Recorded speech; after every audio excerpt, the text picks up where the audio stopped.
Hey everyone, I'm Felicia Kashevaroff, an ICF certified relationship coach and founder of Tend Task. Tell me if this sounds familiar. You and your partner are crushing it professionally, but at the end of long days filled with meetings and big decisions, you barely have the energy to discuss what's for dinner, let alone connect meaningfully. I get it. Through my research with over 75 high achievers, I've discovered something fascinating.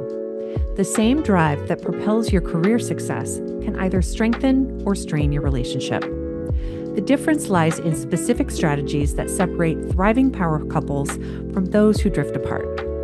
Today, I'm sharing the blueprint used by executives, entrepreneurs, and professionals who've mastered the art of staying deeply connected despite demanding careers. Whether you're navigating dual leadership roles or balancing ambitious goals with family life, you'll walk away with practical tools that the most successful couples use to maintain intimacy while building their empires. Let's start with what I call the high achiever relationship paradox. The qualities that make you successful professionally, ambition, focus, efficiency, and drive, can sometimes create challenges in your relationship. The strengths you bring to the relationship could be your ambition if you both share the same drive. You're likely accustomed to excellence and results, and you're not afraid to apply the same tenacity to your relationship that you are to your career. You're also likely resourceful and a skilled problem solver. Depending on where your individual skills lie, you could complement each other, making the running of your lives and household more efficient and streamlined. But these same qualities can create challenges, especially if you and your partner are not aligned in your shared vision for the future. If one of you is more ambitious, that can create friction when deciding how to spend time and resources. If you're both very ambitious, you may have to take turns making sacrifices for your careers, especially if you're also juggling parenting. Let's break down the biggest challenges that high-achieving couples face. One of the big challenges I see in the couples I coach is competing priorities. Whether you both have significant professional demands or one of you is less ambitious, you're likely to see calendar conflicts and scheduling difficulties, limited bandwidth for relationship maintenance, decision fatigue that affects home life, guilt about dividing attention between work and relationship. Another challenge many high-achieving couples face is bringing a perfectionist mindset into their relationship. In a corporate or startup environment, there can be intense demands and metrics to measure your performance. When you find success in high-intensity environments like that, you may apply similar pressures to your relationship. This can look like setting unrealistic standards for relationship success, treating quality time as another task to complete, measuring relationship progress like business metrics, and avoiding vulnerability to maintain a sense of control. Third, and this is crucial, high-achieving couples often struggle with different needs around rest and recharging. All people need rest, connection, and solitude. But when couples aren't clear about their individual needs, or if they expect their partner to reflect the same needs that they have, this can cause real problems in the relationship. Here are some scenarios that might show up. One partner may need connection after stress while the other needs solitude. You may have different wind-down preferences and timelines, varying energy cycles throughout the day and week, and difficulty transitioning between work mode and relationship mode. Through my research, I found these challenges are remarkably consistent across different types of high-achieving couples. But the good news is that many successful couples have developed specific strategies to overcome them. And these strategies follow predictable patterns that any couple can learn. So what differentiates the high-achieving couples who maintain strong connections from those who drift apart? My research has identified 5 key strategies, many of which align with Dr. John and Julie Gottman's findings from their 4 decades of relationship research. The first strategy is creating intentional transitions between work and relationship. Successful power couples don't just hope connection happens, they design it deliberately. They create clear boundaries between professional and personal spaces, even when working from home. This isn't just about physical space, but mental space too. Dr. Amy Gordon's research at UC Berkeley on mindful transitions shows similar results. They found that couples who created intentional shifts between work and home reported 37% higher relationship satisfaction and 42% less spillover stress from work. Here are 4 transition rituals to try that are easy to implement. Number 1, an end of the workday connection conversation. Even just a few minutes while you prep dinner or walk the dog at the end of the day can do wonders. Speaking of walking the dog, the second type of transition I recommend are physical transitions like taking a walk, showering, or changing out of your work clothes. The third transition might involve digital boundaries, like putting your phone in the other room to charge while you connect at the end of the day, and agreeing on set times to check work messages. The fourth and final ritual category is arrival rituals. These might look like a prolonged hug, kiss, or eye contact, or a quick highlight of the day. These transition rituals are powerful because they signal to your brain that you're shifting contexts. When both partners honor these transitions, you create a shared understanding that work mode and relationship mode are distinct mental spaces. The most successful couples in our research consistently report that these small rituals make a significant difference in their ability to be present with each other. Next, let's talk about time together. High-achieving couples face a reality. You simply have less discretionary time than other couples. This means you need to be strategic about the time you do have. This strategy is supported by Dr. John Gottman's research on bids for connection. In his landmark studies, he found that couples who responded positively to each other's small bids for attention stayed together significantly longer than those who didn't, regardless of how much time they spent together. When you have multiple demands on your time, you have to get creative about carving out the mental space and energy to respond positively to those bids. The most reliable way to do that is to be strategic about the quality of your time together. Successful couples are intentional about making time for each other even when life is busy. Some strategies that really work are daily micro connections, 5 to 20 minutes of full attention, weekly date nights, protected from work interruptions, monthly relationship check-ins, structured conversations about shared goals, and annual relationship retreats, longer periods to reconnect and reassess. What makes these time blocks effective isn't their duration, but their quality. During these periods, make sure you fully disconnect from your phones or other devices. Get present in the moment. If you have the time, you might incorporate a short meditation together or a quick breathing exercise. Demonstrate curiosity about your partner's inner world. This is where the true magic of connection happens. And work together to create shared experiences that create new memories together. The third strategy involves leveraging your complementary strengths. High-performing partnerships operate best when you recognize and utilize your distinct strengths. Rather than trying to divide everything 50-50, successful couples create systems based on each person's unique abilities. Let's do another mapping exercise. Start by identifying each partner's natural talents. Then assign responsibilities that leverage these strengths. Create accountability systems that honor different working styles, and recognize and appreciate each other's contributions.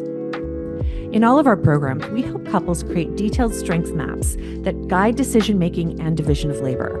This approach reduces conflict and ensures both partners feel valued for their contributions. One note of caution regarding delegating tasks according to strength. It's extremely important that each of you learn how to handle each other's responsibilities. This allows you to fully comprehend and value the tasks your partner manages, especially if these tasks are outside of your comfort zone. But it also allows you to each step in and support if one of you gets sick, has to travel, or has unusual circumstances that prevent you from completing a critical task. The fourth strategy might sound contradictory: scheduled spontaneity. Here's what I mean. High-achieving couples are planners by nature, but this can lead to relationships that feel overly structured. The most successful couples intentionally create space for spontaneity. Dr. Arthur Aaron's research on novel experiences published in the Journal of Personality and Social Psychology found that couples who engaged in new, exciting activities together reported significantly higher relationship satisfaction than those who stuck to familiar routines. His studies show that novelty activates the brain's reward system in ways similar to early relationship passion. Create a list of spontaneous activity ideas and rate each one according to how much you want to try it. You each get veto power for those things that are just too out of the box for you, but challenge yourself to stretch and try things that your partner is interested in. Include things that are easy to do on a moment's notice, like trying a new cuisine or genre of movie. Try things that require a little bit of planning, like checking out a new local band or art show, and things that need more time, like a spontaneous road trip. To accommodate these activities, try blocking out unplanned time on your calendars and taking turns surprising each other with activities from the approved list. The fifth strategy is maintaining aligned visions. High-achieving individuals often have clear professional visions, but sometimes neglect to develop equally clear relationship visions. The most connected couples regularly revisit their shared future. This strategy connects directly to Drs. John and Julie Gottman's concept of shared meaning, which they identify as the highest level of their sound relationship house theory. Their research shows that couples who create shared meaning and purpose are significantly more resilient during challenging times. As Julie Gottman puts it, shared meaning creates a spiritual dimension to the relationship. In the 10 technique, clients build out a clear vision of every aspect of their shared future together. The program helps you to get granular and set short and long-term goals to make sure you're on the right path. You want to factor in regular quarterly and annual check-ins to review changing goals and new opportunities. By clearly defining these shared goals early in your relationship and revisiting them often, you set a precedent for joint decision-making for major life choices. These shared vision conversations ensure you're growing together rather than apart. They prevent the common scenario where important decisions are made in isolation, potentially creating distance in your relationship trajectory. The sixth strategy I've observed in my research with high-achieving couples is strategic outsourcing. Many high-achieving couples recognize that outsourcing isn't just about convenience, it's an investment in their relationship. My research shows that couples who strategically delegate certain tasks report more quality time together and significantly higher satisfaction scores. Here's how top-performing couples approach outsourcing. Identify tasks that create friction or drain energy. Calculate the relationship ROI of outsourcing these tasks.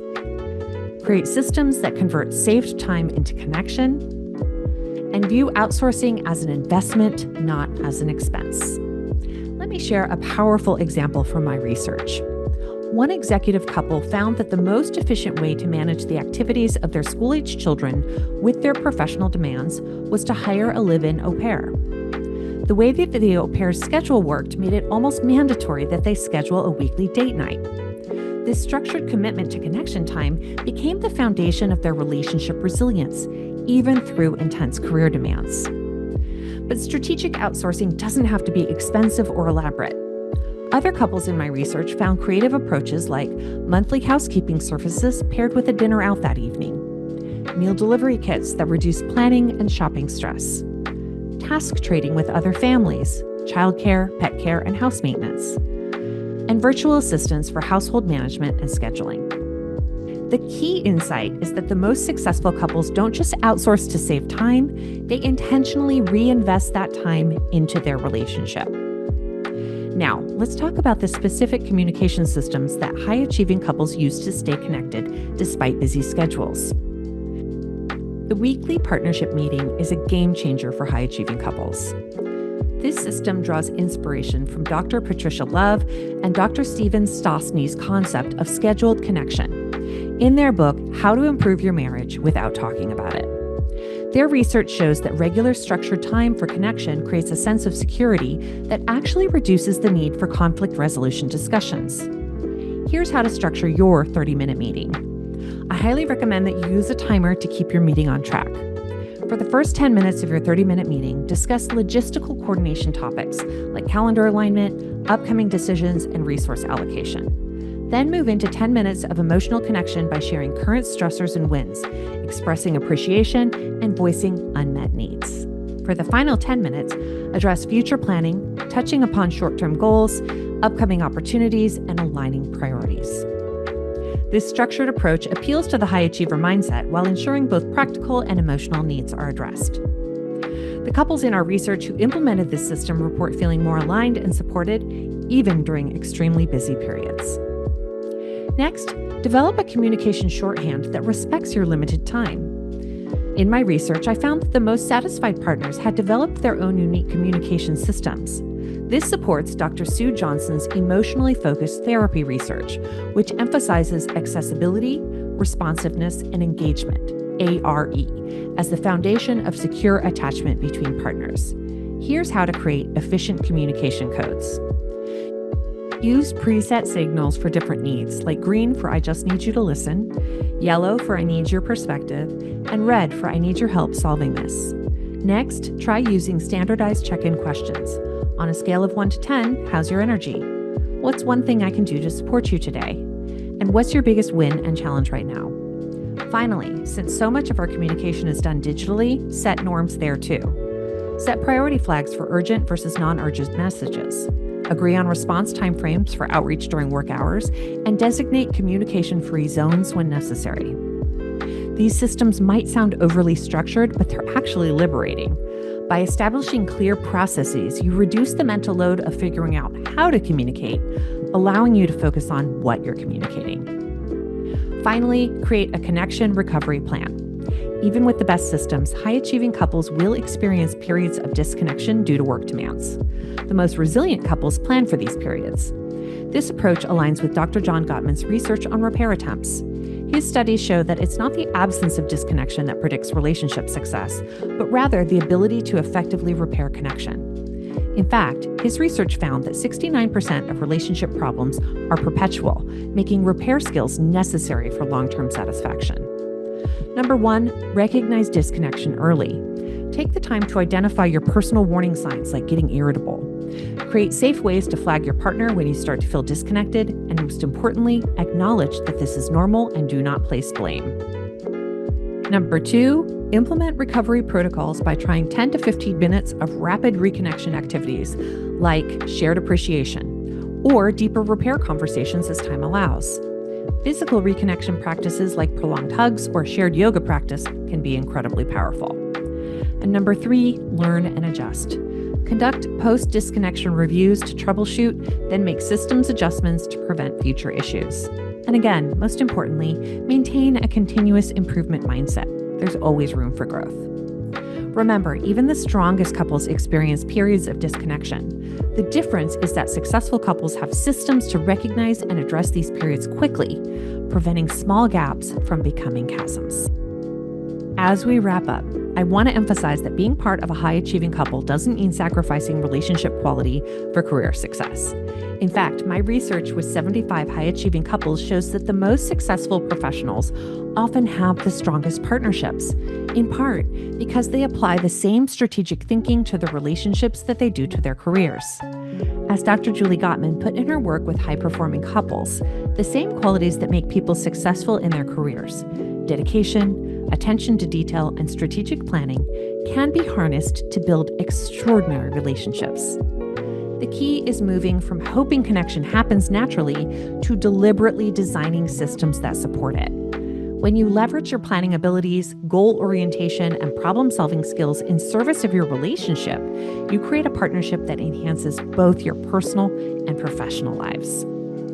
To recap, the key takeaways from today's video are to create intentional transitions, focus on quality connection time, leverage your complementary strengths, schedule space for novel activities, set and maintain aligned visions, and strategically outsource to invest in your connection with each other. If you're interested in diving deeper into these strategies, I invite you to learn more about 10 Tasks coaching programs for high-achieving couples. We combine evidence-based approaches with practical systems designed specifically for busy professionals. Take our quiz to see which package is best for you and your partner. The link is in the description below. I'd love to hear your thoughts in the comments. What's your biggest challenge as part of a high-achieving couple? Share below and let's continue this conversation. Thank you for watching, and remember, successful partnerships, like successful careers, require intentional design and consistent investment. You've got this.